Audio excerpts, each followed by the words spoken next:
Sorry, I was just enjoying the music. Welcome to Get Hired, Stay Hired. This is the show for executive job seekers who want to have the edge in their job search. They want to get hired faster and stay hired longer, or at least for as long as they want to.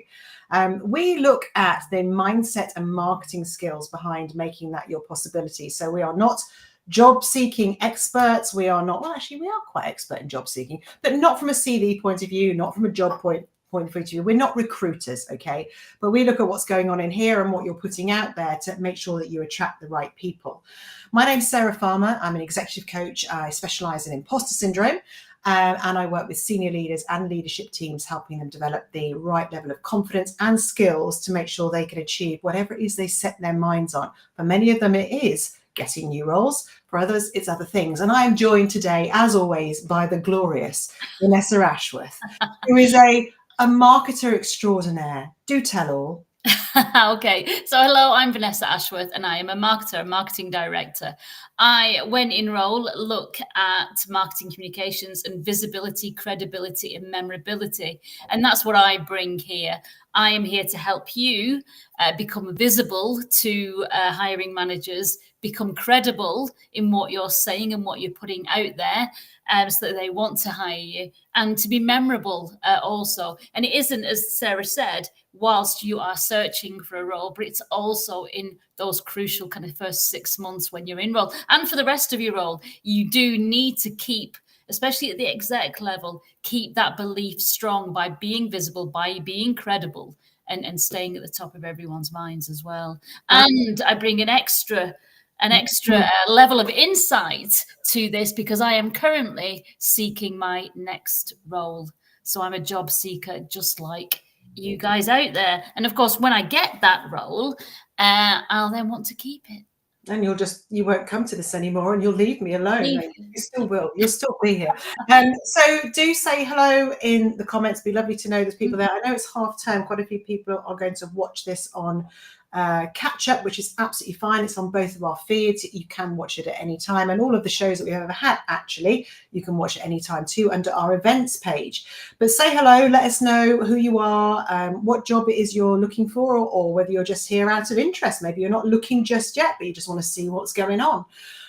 Then you are also very welcome too. We are looking for your questions, your blocks, your insights. We want to create a community, or we are creating a community that supports each other, helps each other, and gives you that little energy boost on a Monday to make sure that your week of job searching ahead goes with an absolute bang. So, starting with that in mind, how's your job search going, Vanessa Ashworth? It's up and down, isn't it, all the time? So this morning, good. Come to look at the job boards, found quite a few that are really good fits, and fairly local as well. So global marketing director roles, which is kind of what I do in B2B. So I've worked on a few applications this morning. So it's a good start to the week. I like that. I like when you've got something to get your teeth into kind of straight away. Yeah. And then obviously talk about visibility, credibility, memorability. I'm here being visible on LinkedIn. Well, and last week as well, you were up to something, weren't you? I was, yes. And tomorrow I'm taking part in a webinar. So I'm on a panel of a webinar. Again, visible credibility, talking about thought leadership and visibility and leaders being visible in places, on places like LinkedIn, to become more attractive to their clients. And yes, last week I thought I needed to do something different. I needed to not be stuck here in these four walls or looking at a screen. And so I registered to attend an exhibition in Birmingham. And so I've spent like 17 years in the manufacturing and engineering global industry as marketing leader. And so I went to the Advanced Engineering exhibition. So met lots of UK manufacturers or UK subsidiaries of kind of global manufacturers. When you're meeting them, just out of interest, how are you introducing yourself as, open to work? How did you manage that? So obviously when people are at an exhibition, they are selling, they're not looking to be sold to. So you don't want to be in. But I was just introducing myself and saying what I do. And I was actually saying that I am looking for a permanent role again. But in the meantime, I'd like to share my expertise with UK manufacturing companies. How can I help? Is there something that that's blocking? Do you need some strategy help? It's a big project that you keep pushing to the side because you just don't have the capacity yet. Yeah. I'm available. Is there something I can help you with? So that was kind of the conversation I was kind of leading with.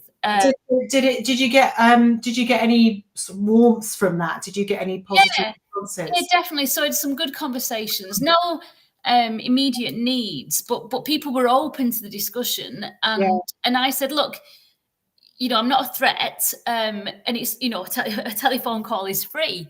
So I was giving my business card out. It's very interesting. Lots of people still have business cards. I know that people are saying, I sent a digital one already. No one wanted that. Everyone wanted the card.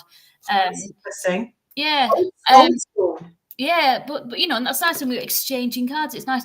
And so and I was just saying, call me, give me a call, and let's if I can help you just on a free phone call, I can do that. And or better still, I'll give you a call in a couple of weeks as well. Yeah.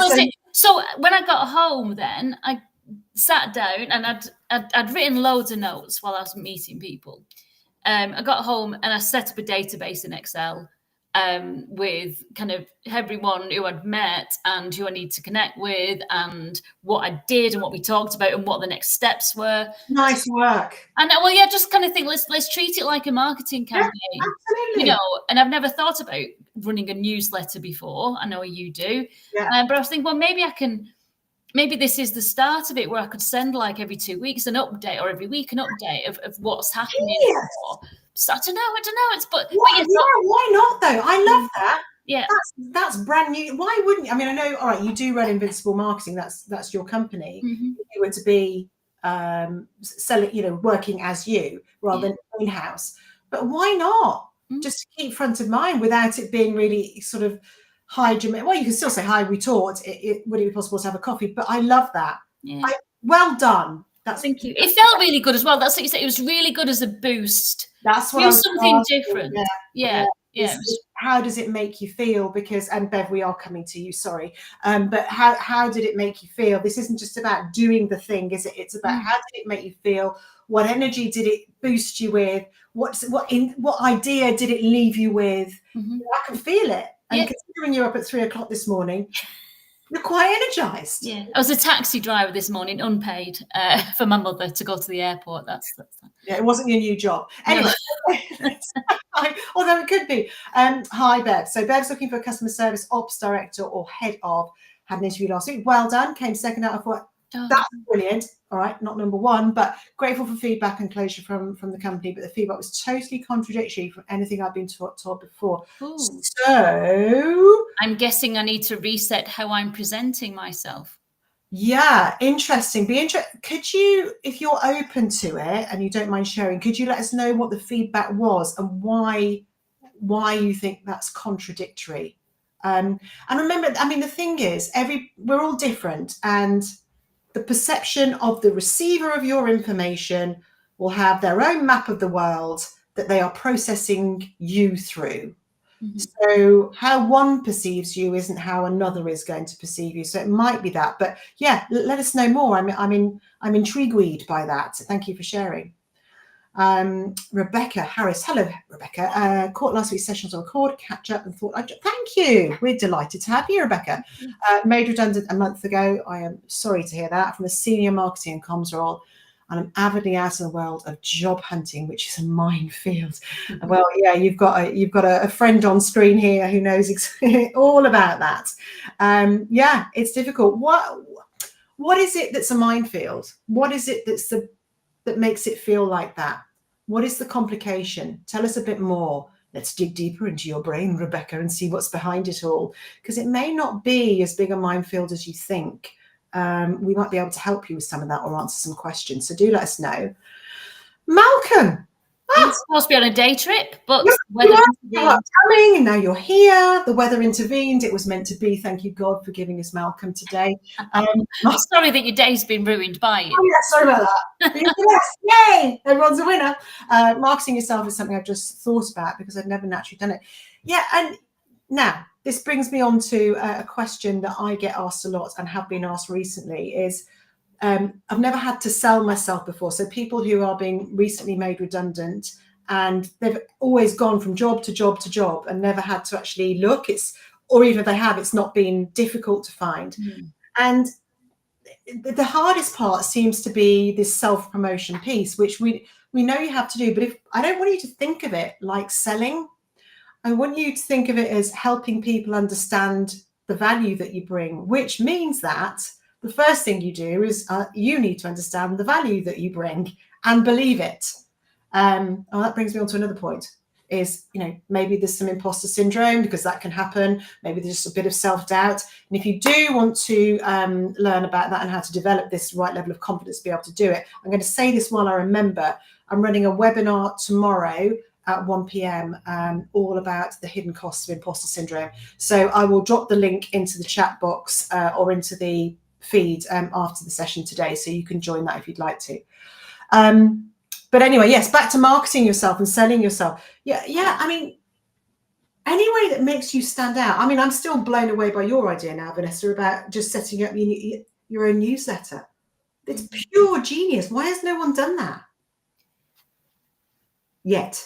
Well, there will be people doing it. But I mean, as a job seeker, yeah. I mean, I do it because it's part of my business. But you are running a business, which is you are selling the value of Vanessa Ashworth. So yeah, all good. So yeah, the questions were about how do I sell myself? First of all, make sure you're thinking about the value that you add, and I know you're going to have stuff to add on this as well. But the game has changed a bit out there, not that much. There are things that are different in the job seeking process now. There's AI and all the rest of it. But what hasn't changed is how you communicate your value.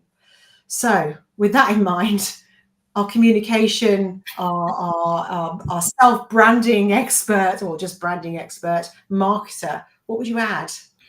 I would just say, because it is difficult, isn't it? So I'm a marketer, but when it came to marketing myself, you don't think about it like that when you start your job hunting journey. Yeah. That is exactly what you're doing. And so, but as Sarah was saying, you're not bragging about what you do and talking about yourself. What you are doing is asking your future manager, how can you help? And you're doing that and you're proving your credibility by saying how you've helped people like them before and what results that you've delivered. And as you were saying, no one else can be you. So you've got to lean into kind of everything that you delivered before and what you love doing and what kind of sets your heart on fire. Yeah. And you've got to make that your value proposition then. So this is what I do and how I do it and why I'm different than everyone else. And this is the amazing value that it brings to you. And really lean into that, because nobody else can be you. That's your superpower almost. But when you're putting your CV together, which now should be more about the results that you've delivered and not just a list of responsibilities, but how you've brought value to an organization, then learn that and absolutely become an expert in you and the value you deliver. And the more and more you talk about it in interviews and on your CV, but also on LinkedIn, if you tell some kind of case studies of when you did this thing and helped this company with this thing, you'll become more of an expert in it and become more natural, and it'll become more easy for you to talk about it, so that when you get into an interview stage, it'll be perfectly natural. 100%. And again, it's about asking the hiring manager, how can you help? Rather than say, I can do this and this and this and this. It's understanding and knowing what their problem is, that it's highly relevant. Exactly. It's a conversation that we keep. Yeah. And if you went into a sales call, which a lot of people did, and I used to be a sales trainer and a leader of a sales team, is the amount of people that would go into a sales call and go, I've got this feature, no benefits whatsoever, and no discovery. You've got to do what we call a discovery call. First of all, we need to build a relationship. We need to relate. We need to have empathy. We need to build some common ground. This isn't just rapport. Oh, you've got a picture of a boat on your desk. I've been in a boat once. That isn't rapport. Which a lot of people used to think it was, but you actually relate in some way, which is how you communicate as well. So if I'm because I'm quite expressive and loud, if I'm meeting someone for the first time who isn't, I need to think very carefully about just not changing who I am, but just toning it down a bit, maybe move my hands out the way so I don't immediately jar their brain. All of that helps with relating. But then discover, find out, explore, be curious. And you can't do that if you don't believe in yourself, because you're thinking, I've got to tell them this and I've got to tell them that. And I also love what you said about, practice saying that over and over again. It's a bit like, our elevator pitch, isn't it? My name's Sarah Farmer. I specialize in this and I work with them. I say it over and over again. And actually, this brings me to a conversation Malcolm and I were having on LinkedIn last week about his headline. For me, it still isn't, I haven't looked at it again actually yet, Malcolm, so correct me if I'm wrong, but it isn't still, I bring this is the value that I add. It's still not quite there yet. And I wonder if you could get your elevator pitch sorted, which might help you with that. But it isn't just what you're saying, it's how you say it. And what I loved when you did that, when you were talking about this is it, and I could feel the excitement, even though you weren't saying exactly what it was yet. You've got to be congruent with what you're saying and how you feel about it. So if you say, yes, I'm really excited to be here, I've done some really good stuff that's brilliant. Really, what they're seeing is, I look really fucked up and don't want to be here. Oops, sorry, again. Sorry. I'm tired as well. It was a bad night's sleep last night. Apologies if there's any children around. Forgive me. It's throwing me. I've thrown myself. Yes. So what you say and how you say it need to be congruent. If you are excited, show some. Linked to that, Malcolm has come back with a recruitment consultant who informed him that because he had posted his exam invigilator job on the profile, it was mucking up his chance of getting the job I want. So he's amended it accordingly. So I get that, and I get that because at one point, Malcolm, you're showing to people that you're employable because you have had work. Here's the experience. Here's how I have helped people. On the other side, LinkedIn doesn't have to be your CV. It's a story telling people about your growth and your journey and how you've helped people to where you want to go. So if that's not congruent, using Sarah's word, with where you want to go and the jobs you're looking for, that recruiter might be right. But I understand why you put it there, because it's showing that you are actively working. It's so difficult, isn't it? Yeah. You get told, put everything out there, but then make it. I think making it a story is always going to help. I'm leaving you to drive now. My hands are off the buttons. Okay, so Bev has come back. They said, let me read this down. They said that they felt I didn't demonstrate that I would be good at developing people, my team. And also the second place was that they weren't convinced that I'd go out and build networks and manage stakeholders. The reason I say contrary is that I've been pulled in to help the HR team develop managers and training programs in my last 3 jobs. And given the credit for that and shared that with them. The stakeholder building, networking, I've actually been publicly recognised by MDs of previous employees for going out, transforming perceptions of team and helping supporting other people transform their parts of the business and leading very successful transformation projects. That must be so frustrating, especially as it comes back as feedback after the event. If you can't then say, well, hang on a minute. Yeah, the question is did they know that? Because if they knew that and isn't just did you tell them, is did it land in a way that it lands to us right now? Because sometimes we could say stuff and it doesn't quite land. So I guess the question is, did you share that in the way you've shared it with us, which sounds fabulous? Did you lead with, because they sound like people, I mean, I love the sound of the organisation, by the way, the fact they're bothered about developing people and team and building networks. I'm all over that. As you know, did you lead with that? Did you link? Did you understand that that's where they were at? They may not have explained that to you until afterwards. So it can go horribly wrong for the most tiny reasons, can't it? And it's really frustrating. So if you had told them that and they just didn't listen or they didn't hear it, then I'm really sorry. That is so frustrating.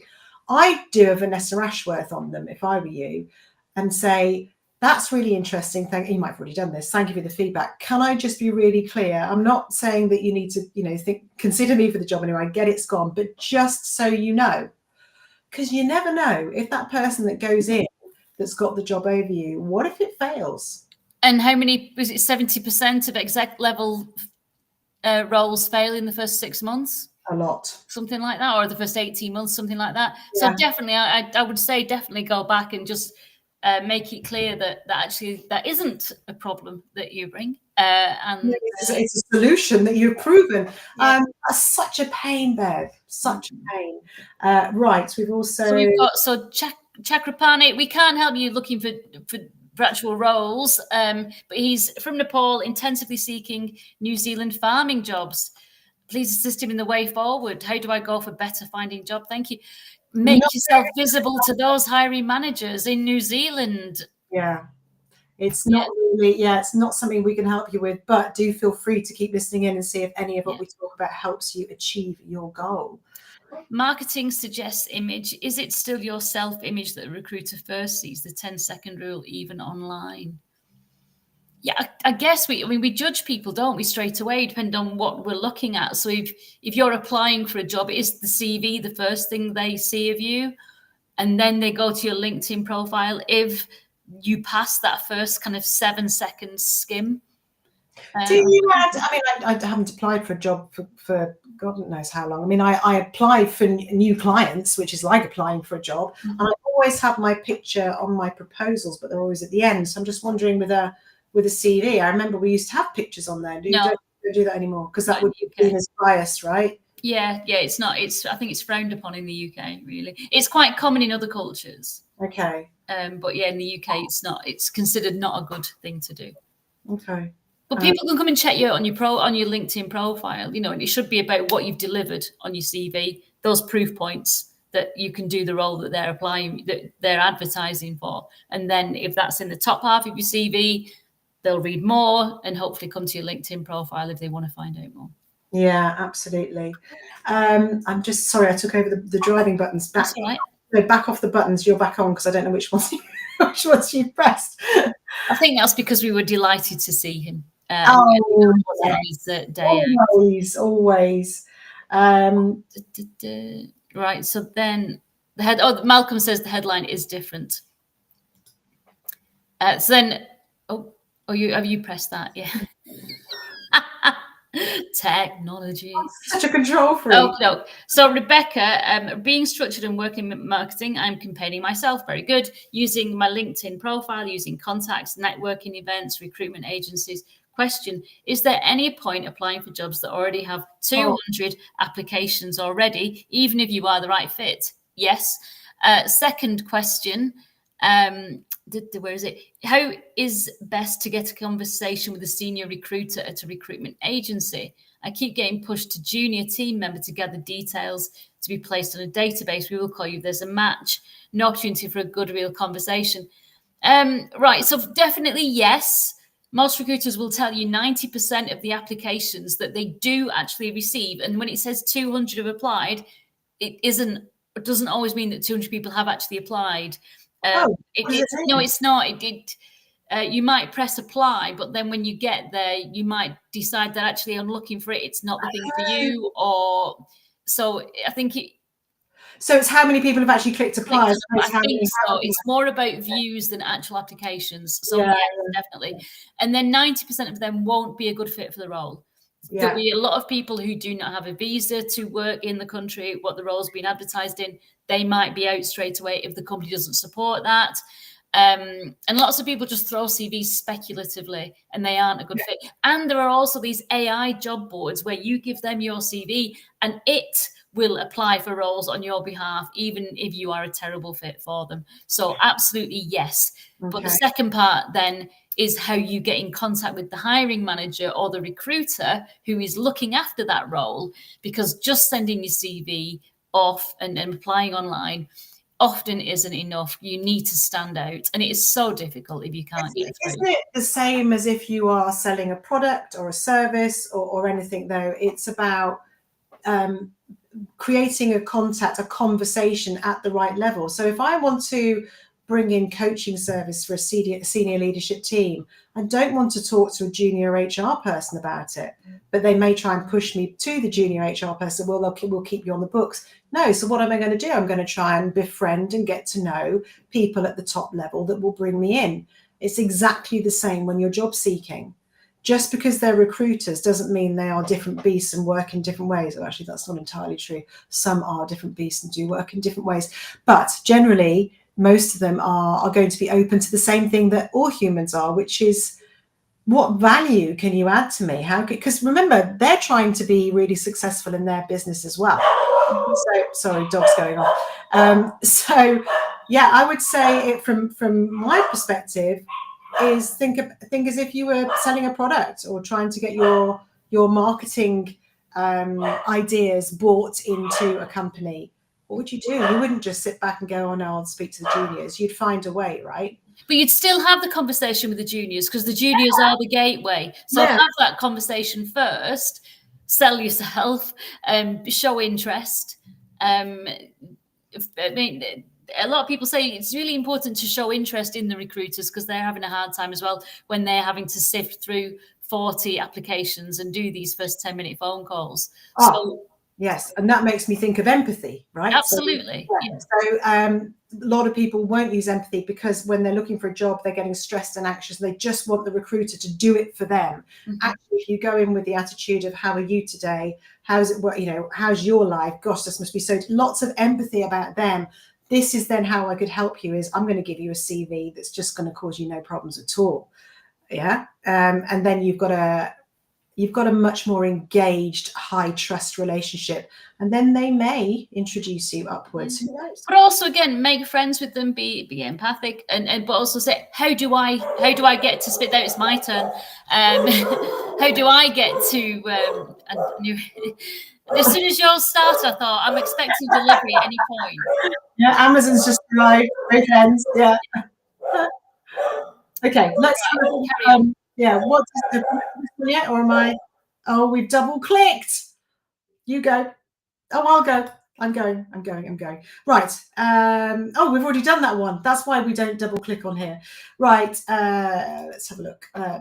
Bev's laughing. Good. I don't know what we're laughing at, but I'm with you.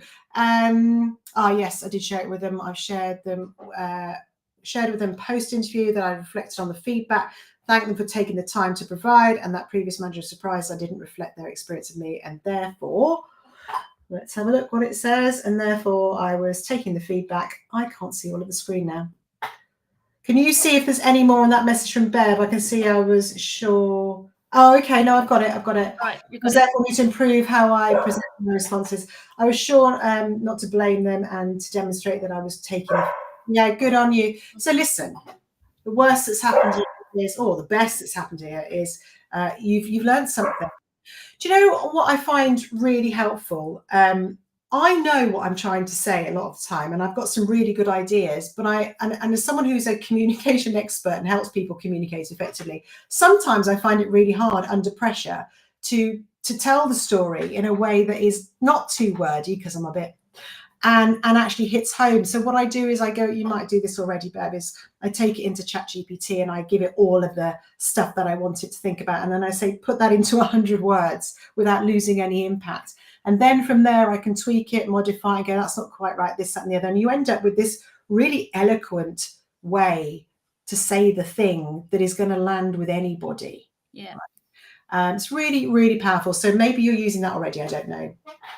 Is that something you're doing, Vanessa? Are you using? Yeah, definitely. A ChatGPT is great, isn't it? So you throw all your ideas in there and then kind of ask it to tidy it up for you, and make it more succinct. It is a great tool. I do worry though, because it's a great tool. It's a very fast tool, and I imagine, because lots of job applications, they're all asking for a cover letter. And so my ChatGPT engine knows me. I have a professional account, so it's very private. It's all to me. It knows me very well. I've kind of developed the engines and all the rest of it. It knows everything about me. So then when I throw up a job description, I say, write a cover letter for me, it then churns out a cover letter, and I'll tweak it. But it has rules already of what it isn't to put in there and what it should put in there and how it should word things and all the rest of it. But I do worry a little bit that whoever the recruiter is, they're going to get 20 cover letters that do look kind of, that are formatted very, very similarly, but just with the actual details and experience bits tweaked. Yeah, and maybe so. I mean, the thing is with a covering letter, as there is a format to doing them, a relatively good format, as there is to writing a CV. But as long as it's got your flavour in there, and you know what a lot of time people are doing is they're just putting it into ChatGPT, going, "That's good, that's good. I'll use it." It isn't. You've got to change the wording that sounds like you, and make sure it is yours. And as you say, feed the engines with who you are, how you speak, what you want, what you don't want. Yeah, they do hallucinate as well. They do. I mean, it came. When I checked a cover letter that I think I'd sent it, or maybe I caught it before it went. It said I was an award-winning something or other, and no, that's me, you fool! You've just taken yourself with me. And I was thinking, did we win an award for that? Did we put ourselves forward for an award for that campaign? I can't remember. And I'm thinking, just as an aside, this has nothing to do with job seeking, but I was using ChatGPT the other day to do something, and it suddenly gave me back the answer in what I can only imagine was Welsh. And I couldn't understand it, and I said to ChatGPT, why have you answered this in Welsh? And it said, because one of the words, I was copying a transcript over, so because one of the words you used in your transcript was Welsh, and I said, I don't know Welsh. And it actually has a sense of humour, and it put, lol, what's the world coming to, Sarah? Or something like that. And I'm having a laugh with ChatGPT going, this is bonkers. Anyway, I'm not Welsh, can't speak it. So there we go. So lots of feedback is now templates. There's a lot of what looks like ChatGPT being utilised. Yeah, I mean, it's being used both ends to streamline stuff. Yeah. So use ChatGPT for ideas. Great. I receive a version of something I've requested, then I edit the piece. Always. I would proofread any AI chat documents. Yeah, always, because it comes up with some crazy stuff. So we are coming towards the end of today's program, slowly but surely. Actually, quickly but surely.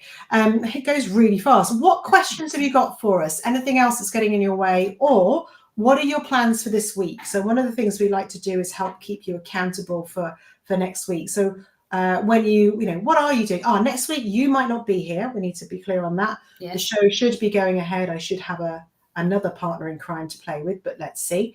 But if it doesn't go ahead, we will let you know, and we will share some bits from the previous program so you don't feel too lost without us.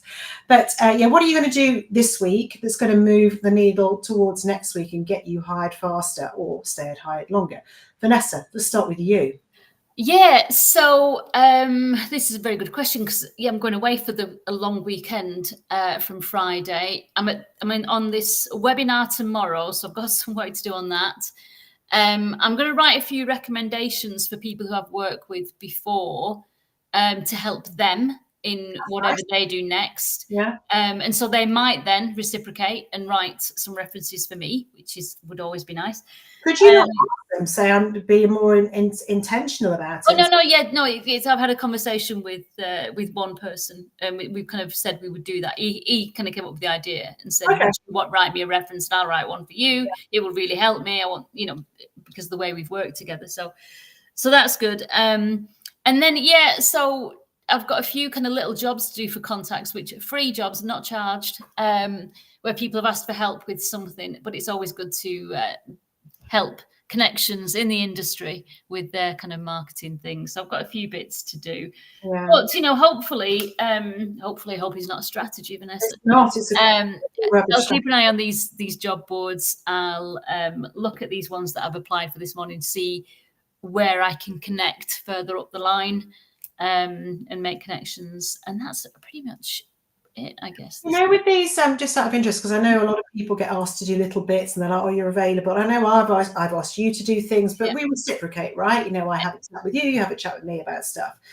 How do you get, if someone is asking you to do something, yes, it's helpful, but how do you actually make it valuable in that it turns into something even as simple as a recommendation, or what is it when you go onto LinkedIn and it says, Sarah's a great coach and Vanessa's great at marketing. What's that thing? Yeah, and then there's endorsements, but then there's references, aren't there, as well? I'm not sure if endorsements are they still a thing? I'm not sure. I don't know, but I'm just... But that's it. So yeah, I could ask this person who's asked me to help with this thing. He did say that he would talk to some people who he knew about me. So there's already that. He's on my side. Yeah. But maybe I could ask him to do a reference from working with me. You know, yeah, absolutely. So I'm happy to do this for you. What I asked for in turn, it always gets something back, and people do like to reciprocate. It's very rare. I mean, I feel really uncomfortable when people offer to do something for me for free. I always want to give something back, and what can I do? It just maybe, you know, not everyone's like that, but it feels right, and people will reciprocate if you ask. So that's worth doing. Don't give everything away purely for free. It doesn't have to be monetary. It can be something else. So Bev, 10 jobs to apply for, and follow it with recruiters. Read the roles I've already applied for. Good for you, Bev. Keep us posted as well. And Malcolm, what are you going to be doing? I know you're going to have a day off at some stage, probably, if the weather's good. It's half term, yeah, for Malcolm. It's still half term this week? I know it was. I had the previous 2 weeks, but Malcolm's saying it's half term with him. It may be Inset Day as well. Quite a lot of people got Inset Day today. But listen, I think, you know, just remember to keep. It's hard. It's a slog, but keep reminding yourself of the value that you bring, that the right job is out there, that you are going to get hired. You will get another job. And if it's taking a little longer than you want, there'll be a reason for that. You'll look back on it and go, that was the reason. There's always a reason. And make sure that you are doing everything within your power, that's in your control or within your influence, to either get reciprocation, just giving, but also making sure that you're doing everything in your power from a self-marketing point of view to stand out from the crowd out there. Let's see, what's he say? Half term is 2 weeks in different zones around the UK. Why are they having 2 weeks off after a long summer holiday anyway? It's just annoying. Get back to bloody school, said the great parent. I love parenting. It's so much fun. Yeah. Right. If there are no more questions coming in today, and no one else is going to share what they're up to, I think we shall love you and leave you, shall we? Yeah, let's do that. Any final comments from you? Just to say that also last week it was my birthday, and as far as I'm concerned, I'm celebrating 1 more year of amazing marketing results, 1 more year of experience, one more year of growth, and it's all good. It's all positive, and and that is what we call a positive mindset spin on everything. Ask Bridget Phillips. I'll have coffee with her next week. She'll probably push me off to one of her juniors. I'll track her down. Thank you everybody for getting involved today. I'm going to drop the link to the webinar that I mentioned about imposter syndrome, how to develop this unshakable self-belief without the ego, which is very, very helpful when you're looking for a job, but also beyond and all around it as well. You are welcome, Bev. Thank you for getting involved. And I shall see you next week. You might see her next week. Who knows? Yes. Thank you for coming along. Thanks, Malcolm. All right. Take care. See you soon. Bye-bye.